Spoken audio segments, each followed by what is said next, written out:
গতকাল সন্ধ্যায় চোখ আটকে ছিল টিভির পর্দায়। আশা ছিল দুই চিরপ্রতিদ্বন্দ্বীর ম্যাচে জমবে লড়াই। টি-20 বিশ্বকাপে গ্রুপ পর্বে ভারতের বিপক্ষে ব্যাটিং ধসে নাস্তানাবুদ পাকিস্তান। রাজনৈতিক অস্থিরতা আর সম্পর্কের টানাপোড়েনের জবাবটা মাঠের ক্রিকেটে দিতে ব্যর্থ বাবর আজমের দলটা। টস জিতে ভারতকে ব্যাটিংয়ের আমন্ত্রণ পাকিস্তান কাপ্তান সালমান আলী আগার। দুই ক্যাপ্টেন হাত মেলানো তো দূরের কথা, চোখে চোখ রেখে দেয়নি কোনো জয়ের বার্তা।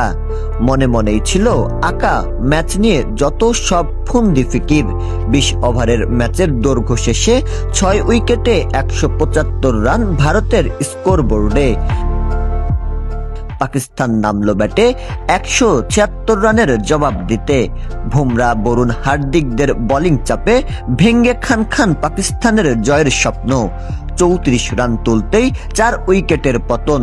ছন্ন ছাড়া বাবরদের উইকেট বিলিয়ে দেওয়ার পরও খানিকটা প্রতিরোধ গড়ার চেষ্টা উসমান খান ও সাদাব খানের ব্যাটে। তবে তা যে যথেষ্ট ছিল না তা সময়ের চাকার ঘূর্ণির সাথে সাথে স্পষ্ট হয়েছে। এক পর্যায়ে 12 বল বাকি থাকলেও 10 উইকেট হারিয়ে পাকিস্তান গুটিয়ে যায় 114 রানে। তাতেই দাপুটে বোলিংয়ে চিরপ্রতিদ্বন্দ্বীদের 61 রানে হারিয়ে সূর্যকুমার যাদবের দলটা আনন্দে ফেটে পড়ে। টানা 3 জয়ে এ গ্রুপ থেকে সুপার 8-এর টিকিট কেটেছে ভারত। তবে পাকিস্তানের অপেক্ষার সময় হলো দীর্ঘ। এমন হারে অনেকেই করেছেন পাকিস্তানের তীব্র সমালোচনা। অনেকেই বা বলছেন বিশ্বকাপের ম্যাচটি বয়কট করাই বোধহয় ভালো ছিল পাকিস্তানের। শাহরিয়ার হিমেল, ডেস্ক রিপোর্ট, নবরূপ টিভি।